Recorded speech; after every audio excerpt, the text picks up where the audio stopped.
All right, all platforms live. Welcome back to another live stream on A to Z Sports Cincinnati. I'm John Sheeran, and for the very first time on this show, I guess I have some things to announce, some things to tease. So, welcome in YouTube, Facebook, Twitter, TikTok, Instagram, wherever you are, however you're following A to Z Sports Cincinnati. We appreciate you. The show has been 2 months in the making. And for the very first time, I guess I have some things to tease in terms of what's coming down the pipe. Nothing concrete to announce, but just to give you guys a heads up on what type of programs are coming down in the coming weeks, coming months. For starters, as soon as next week, I want to do a full show discussing perhaps the most polarizing topic amongst the Bengals community nowadays, and that's if the Bengals should draft Caleb Downs 10th overall, if he's even there 10th overall in the 2026 NFL draft. We're going to do a whole show breaking down Caleb Downs as a prospect, going through his profile, going through the pros and cons of who he is, probably bringing on a guest that knows a lot more about him than I do, even if I've known about him since he was the number one recruit in college football and the number one transfer in college football a handful of years ago. His whole career arc trajectory, how he's gotten to this point in which he is now a polarizing conversation about is he worth being drafted with the top 10 pick. We're going to get to that probably as soon as next week, maybe a couple weeks down the road. We'll see how things go. I also want to do a full Bengals free agency preview in terms of who the Bengals may target in free agency expectations. We're going to bring on a guest for that you guys know very well. And we're also going to do more of a draft-centric preview show for the Bengals. And I want to bring on someone that I've known for a long time for that as well. But obviously, the combine is approaching. Free agency is approaching. The busiest time of the year that's not the actual season is approaching. And anything that happens there, we're going to cover it here.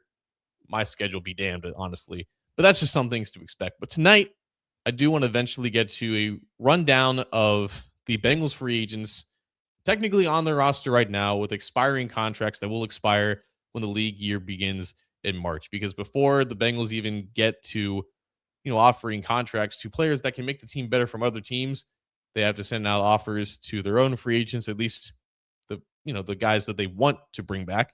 They will send out offers to them, and those offers, while they'll be accepted, like they already were for the likes of Tanner Hudson, Mitchell Tinsley, players of that nature, some guys will reject those offers and go out into the free agent market to see what they can get, and they may return and technically re-sign with the team, even if that happens before the league year begins, in which case it's an extension. Whatever the case may be, that's how the process goes. You typically won't hear about any of these offers until the week before free agency happens, but more times than not, the Bengals have a number in mind for what they want to pay their own players based off of what they did last year, based off of how much space they have, based off of what they want to do at those respective positions going forward.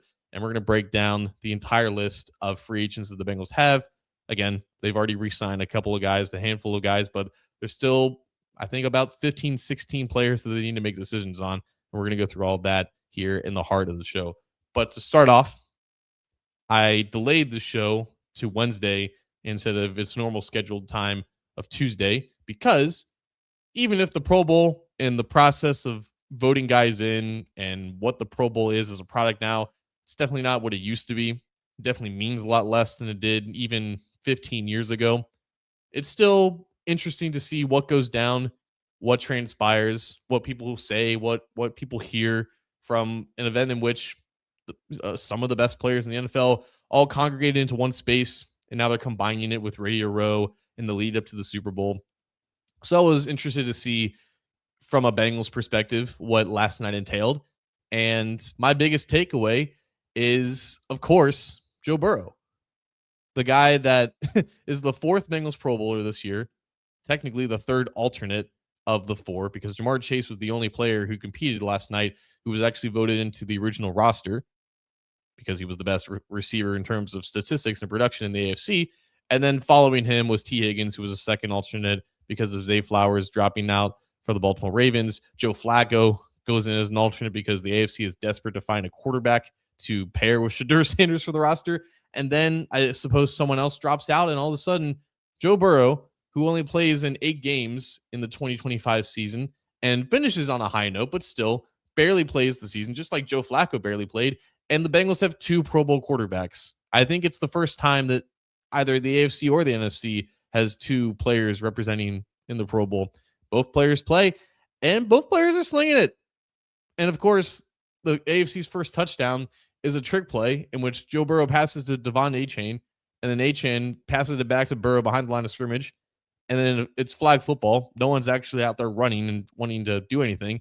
But Burrow catches the NFC's defense by surprise and scoots into the end zone. And then with the biggest smile I've ever seen on Burrow's face, leaps up into the air and spikes the ball down with a guttural roar. And it's just vibing out there. He's just having fun. Having fun being the key words there, because that was such a pressing topic for the Bengals back in December when Burrow wasn't having the best of days and the team was not in the best place. And he was just coming off of a gruesome turf toe injury and spending weeks recovering from it, pushing back to return to a team that was several games below 500 and not going to make the playoffs.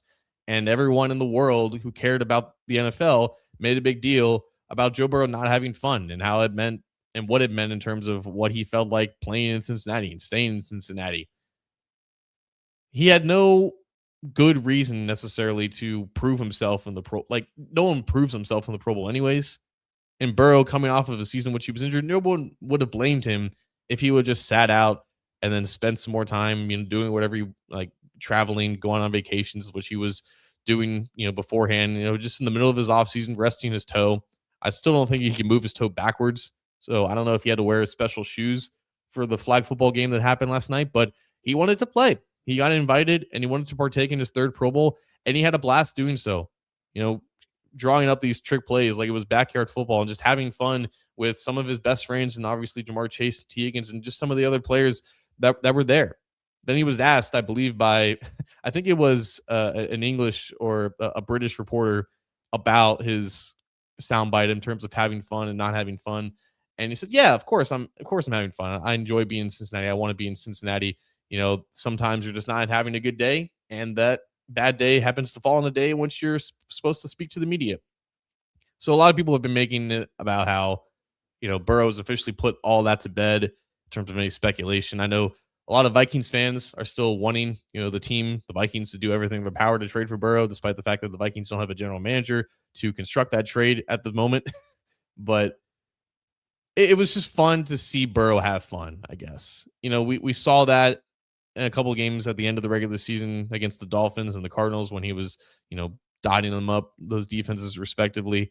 But in a game that doesn't matter at all, right? No one would have blamed him if he didn't play in this game, but he wanted to play, and he was just having a great time out there. And it was just nice for whomever, I guess, watched the Pro Bowl. It's obviously not that highly viewed of a product, but it was nice to see that from a Bengals perspective of him enjoying playing the game and enjoying where he is in his career. And even in a very insignificant atmosphere, just having that sort of enjoyment just kind of come out of him. It made the Pro Bowl kind of enjoyable, right? And it wasn't just him. It was Jamar Chase lining up on defense at cornerback and making a one-handed interception and running it back for a touchdown. Again, it's flag football. No one's actually trying to chase him down or anything like that. It was a lazy throw in the first place. No need to diagnose the Pro Bowl, right? It's supposed to be fun. It's supposed to be messing around. It was fun to see Jamar Chase show off his athleticism, to show off the fact that in this casual environment, he can be a two-way player. Garrett Bowles, the Denver Broncos left tackle, the protector of the year, the first annual protector of the year award recipient, catches like a couple touchdowns and the 2-point conversion that gets called back, right? The Pro Bowl is meaningless. It doesn't matter, but these guys provide meaning of it because of the enjoyment that they're having, and it makes it fun to watch. And it was good to see Burrow be a part of that, even if he didn't have to be at all, right? So it was good for everyone to kind of see that. And hopefully, people stop asking if Burrow is having fun in Cincinnati or wants to stay here, because, again, I don't think he can say anything more to really put that to bed. It's also been fun to see Joe Flacco experience it all for the first time. He's been in the league for damn near 2 decades, and this was his first Pro Bowl. And as someone who, again, like growing up, following the Bengals, Joe Flacco played for the Ravens for the majority of his career. And there were certain narratives about Flacco as a quarterback. He'd always just chuck it up and hope for a pass interference call. Has this miraculous Super Bowl run, but for the most part in Baltimore, he's a pretty middle of the road quarterback that didn't always have success against the Bengals. It's incredible how a very unfortunate situation for him in which he gets benched by the Browns, and there's just like he may never start again, and he may even retire. he gets traded to the Bengals, not only lands in a great situation, but people really vibe with his story. They fuck with what he's doing, and almost like in a way like reviving the last part of his career.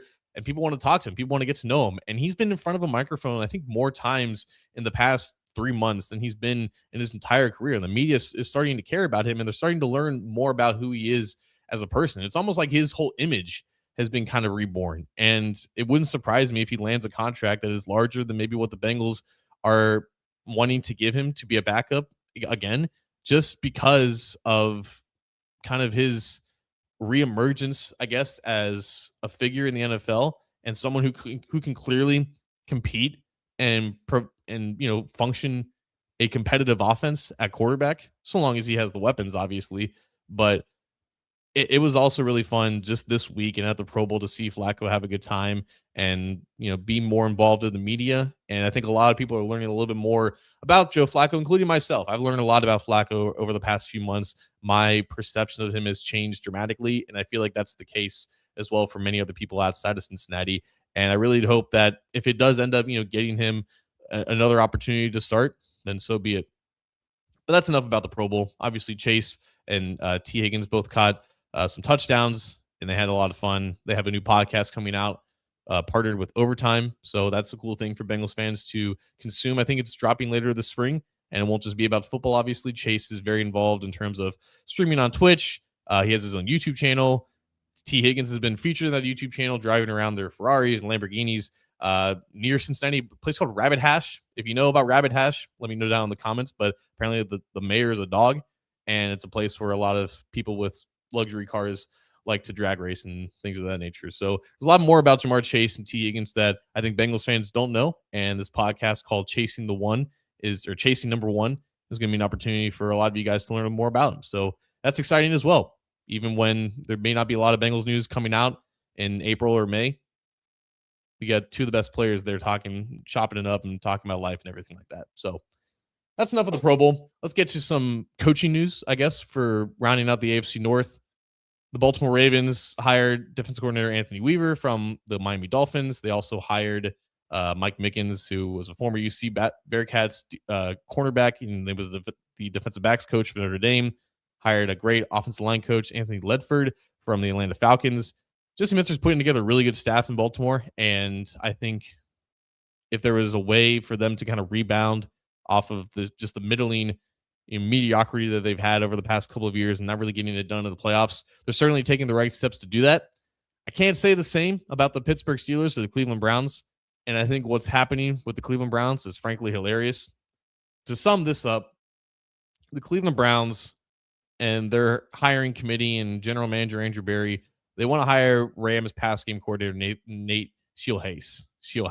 I really don't feel like I'm pronouncing his last name correctly.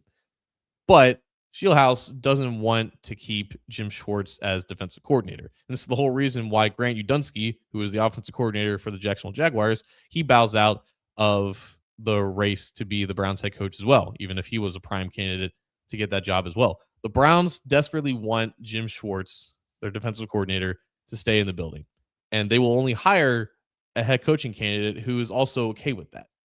And their top options are not okay with that.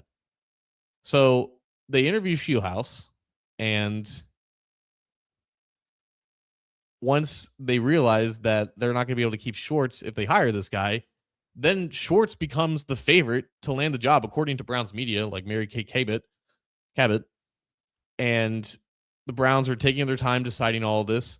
And out of left field, it seems like the third finalist for the job, Todd Monken, who is the Baltimore Ravens offensive coordinator, who John Harbaugh wants to hire to be the Giants offensive coordinator and take him with him to the Meadowlands.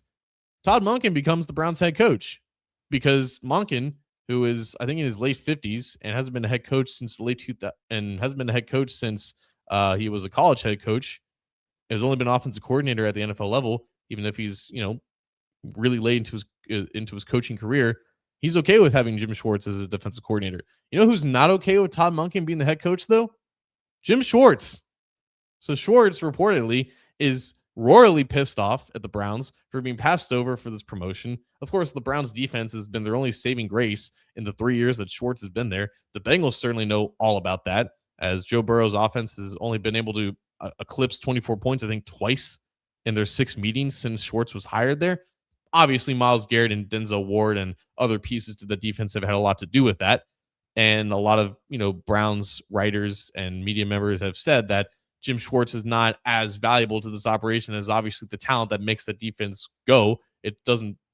It's not that complicated to run cover 1 and cover 3 with one of the best cornerbacks in the game and the best defensive player in the game, period, in Myles Garrett. But Schwartz is pissed off that he gets passed over to be the new head coach of the Browns and now doesn't want to come back. At least that was the report late last week. Nothing has happened since. Schwartz is still under contract for the Browns for the next 2 years. And if it appears that if he wants to not coach them anymore, he's going to have to retire because the Browns have no intentions of letting him go. And other teams can't hire him to be their defensive coordinator. It seems like the Browns are just going to have to give him a raise if they want to really just put this all to bed, kind of like what they did to Myles Garrett last year, who requested a trade almost exactly 12 months ago because he didn't want to be in Cleveland because they weren't doing everything it took to win the Super Bowl. And then he shut up really quickly when they gave him $40 million a year. So I would imagine that a gigantic pay raise is coming Jim Schwartz's way. I don't know if assistant head coach title is also going to be on the way if that's to happen. Personally, obviously, I'm rooting for total chaos and for Schwartz to retire or to just force his way out of there. Doesn't seem like anything is imminent at the moment, but I'm certainly not afraid of Todd Monken as the head coach of the Browns. Neither should you. And if it means that Jim Schwartz is not going to be there any longer, I'm interested to see what that defense does because obviously it's still impossible to block Myles Garrett one-on-one.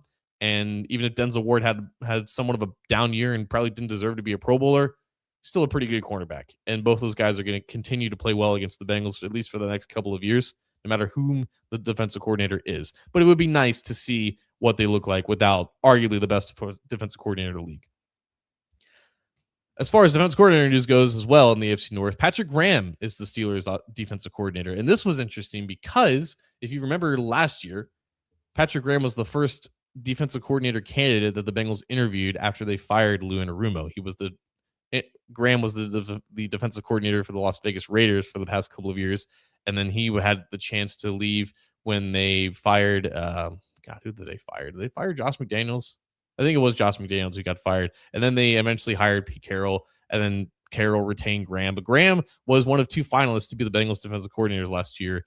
And Al Golden ended up getting the job. It seemed like it was Golden's job to begin with, and they were just biding their time until Notre Dame finished the college football playoff and lost to Ohio State in the championship game.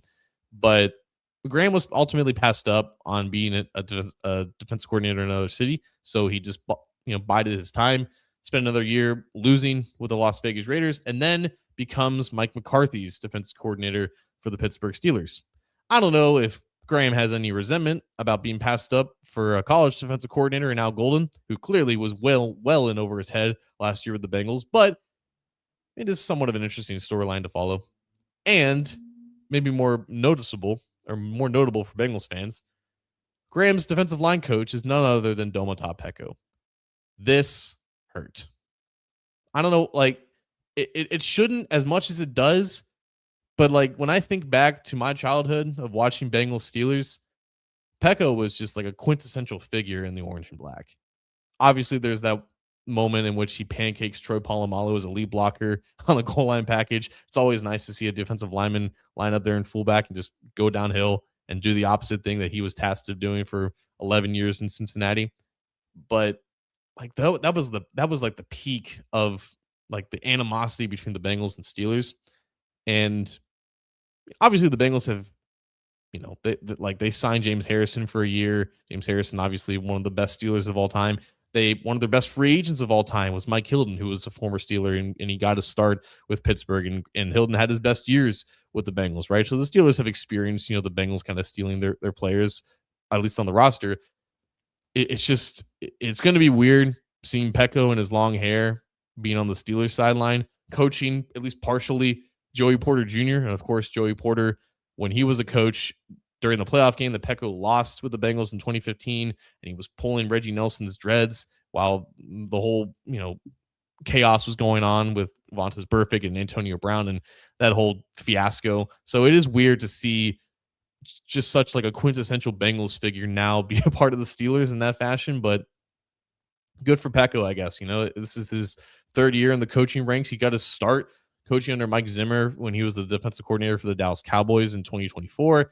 Then he was the defensive line coach for Colorado under Deion Sanders last year. So now he's coming back to the NFL to be a defensive line coach. And he's got some big shoes to fill because Carl Dunbar, who was the Steelers' former defensive line coach, he did wonders for developing the likes of TJ Watt, Cam Hayward, Keanu Benton. The Steelers have never really had a bad defensive line for as long as they've been alive. And Dunbar hasn't been there forever, but he was a phenomenal defensive line coach. And I think that's one of their biggest losses with Mike Tomlin's departure and stepping down. It's a whole new defense that the Steelers are going to be deploying. And I'm interested to see how much Pecco can get out of the already talented group up front there for Pittsburgh. But again, it is going to hurt a little bit seeing him in black and gold. And just real quick, before we get to the whole free agency preview, I do want to give a shout out, of course, to Zach Taylor and Brian Callahan. Now, for those of you who don't know, SI's Jay Morrison has been off the Bengals beat for a little bit over a month after the unexpected passing of his wife, Nikki. And all of our hearts obviously go out to Jay, who's still, dealing with it and mourning in his own way and grieving. But recently, there was a celebration of life for Nikki Morrison, and it was held at a hotel somewhere in the, Hamilton, Cincinnati area. It seemed like a really good time, and it's on YouTube if you want to check it out. There's a recording of it. And Jay Morrison revealed that the entire thing was paid for by Zach Taylor and former Bengals offensive coordinator Brian Callahan.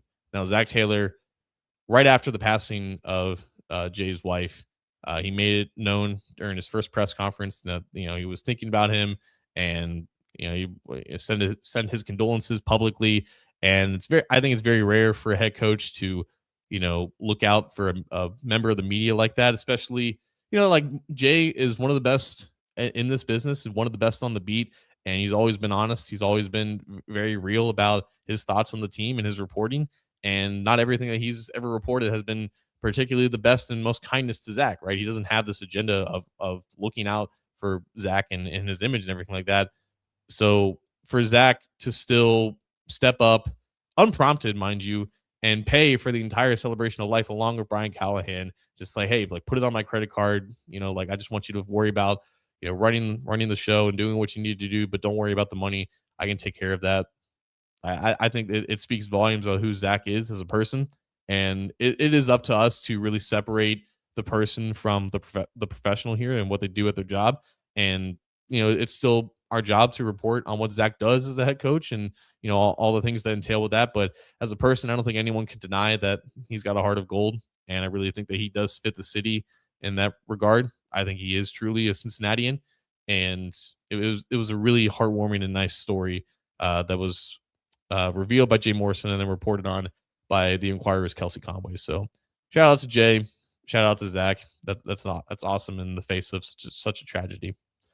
But now let's get to a little bit of a Bengals internal free agency preview. I'm going to share my screen here, and we're going to look at an entire list of the Bengals internal free agents ordered by how much they played this year. So this is not ordered by age, not ordered by name, not even ordered by what their past contract was. This is ordered by how much that we saw them on the field for the Bengals this year. And some of these are going to be pretty short. Some of these are going to be a little bit more in depth. We're going to get through them as quick as possible, but to provide enough analysis as well. For starters, I don't think there's any chance in the world that Geno Stone is coming back.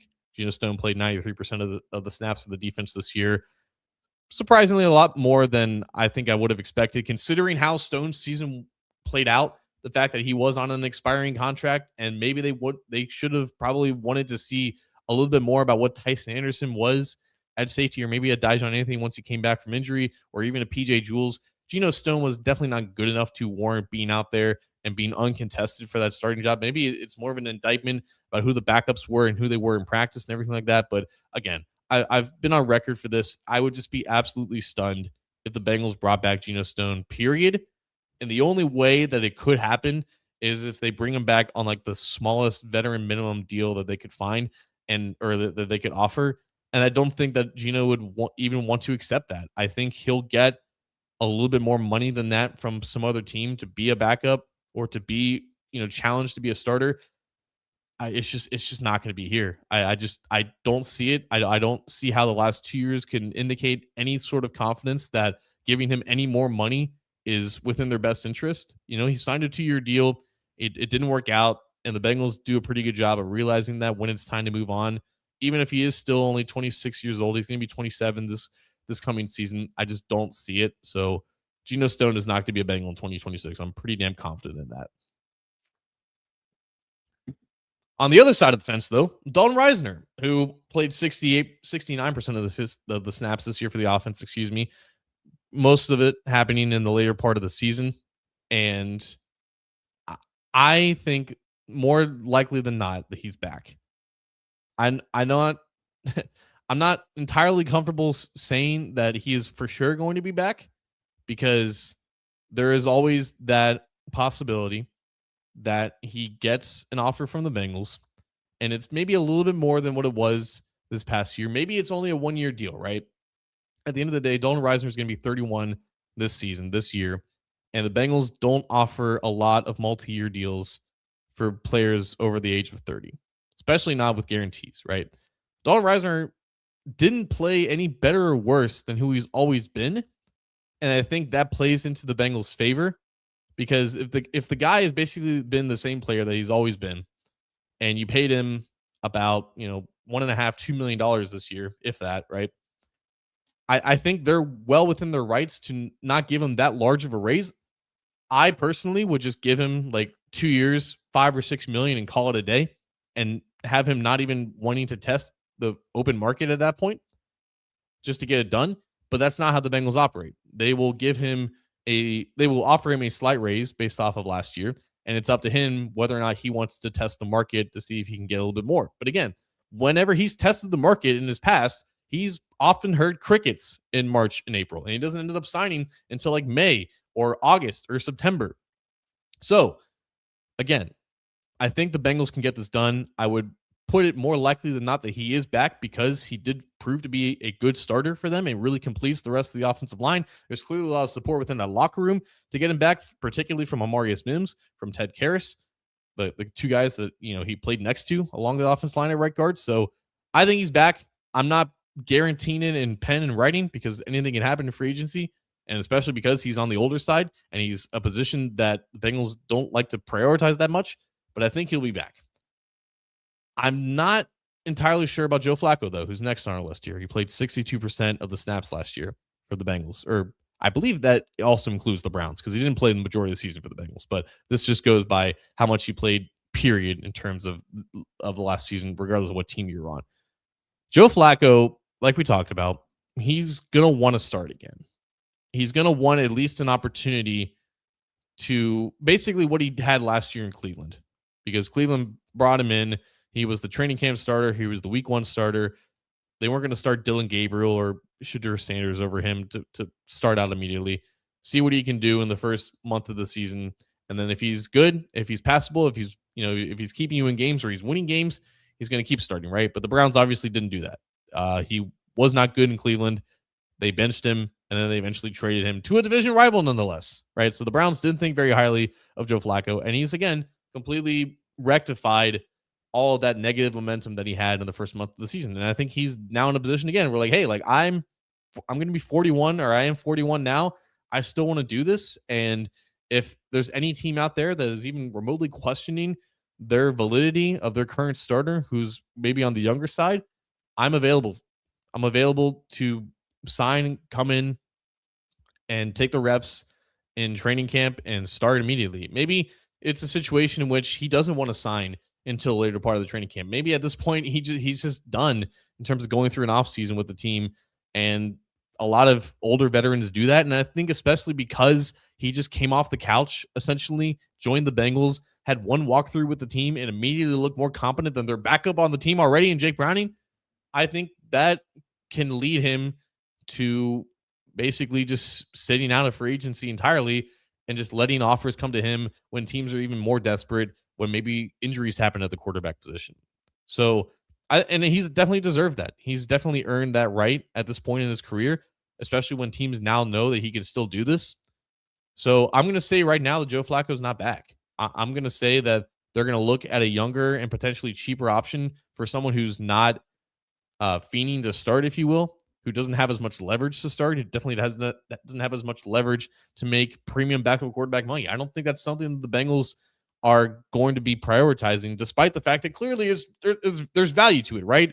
Like Burrow has spent most of the last 3 years on injured reserve and having 2 separate surgeries, right? It makes sense for the Bengals to prioritize a backup quarterback. And I would throw a little bit more money than the Bengals would probably be willing to offer Joe Flacco in order to get that.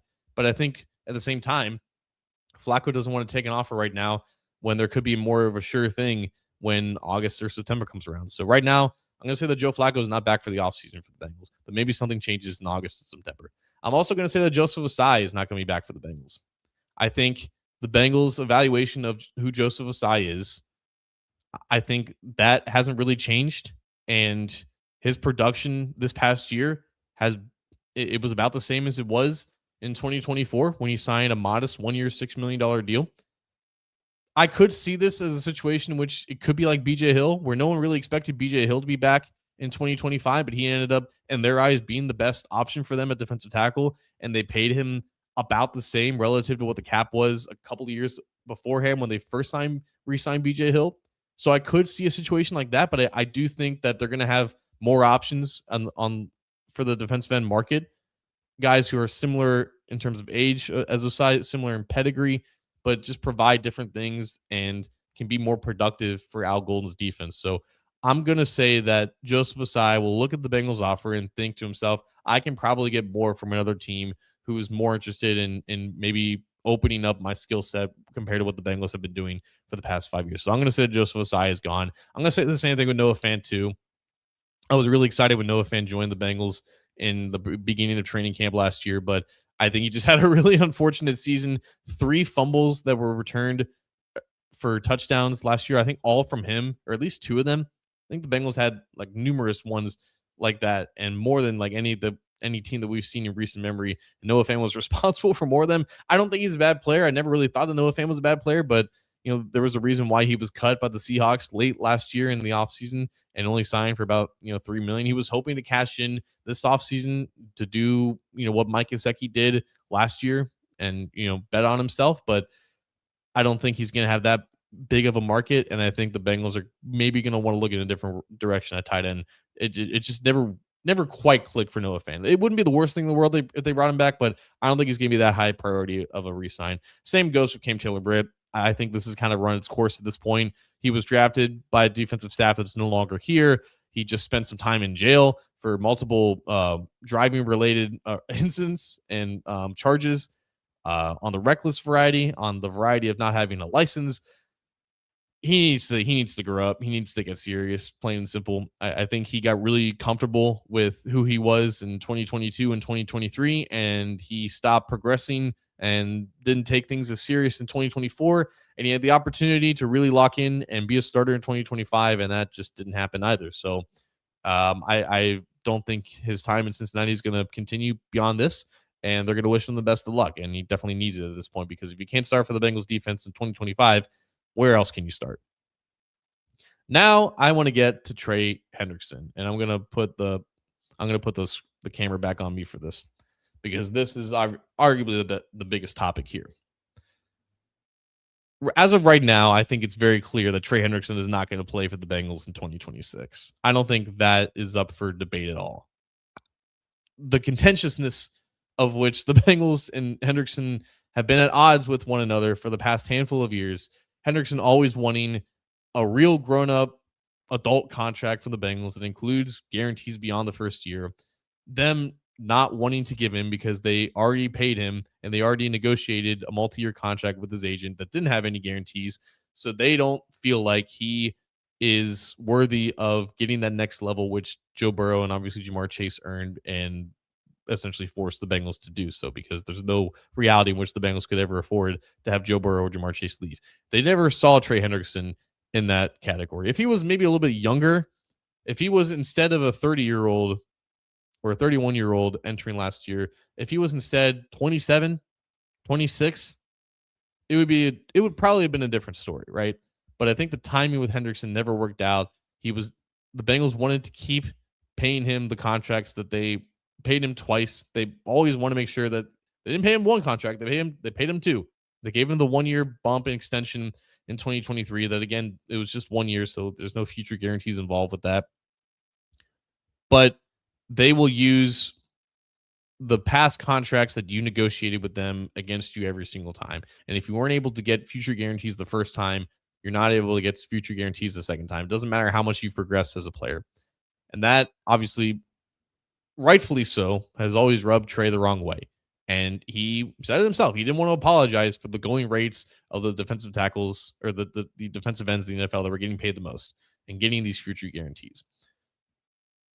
It's run its course at this point. There's just no way that the Bengals and Trey Anderson are going to come together on a multi-year contract. The only way that anything happens aside from the Bengals just letting Hendrickson walk in free agency is if they feel like they have the confidence to execute and pull off a tag and trade. James Rapine very adamant that the Bengals should do this, that this is the only way, the only route that the Bengals should take here, because if they do franchise tag Trey Hendrickson and they are able to communicate a potential trade with another team before the free agency opens, in which teams are already spending money and they can't account for having like the $30 million tag on Trey Hendrickson in the beginning parts of free agency.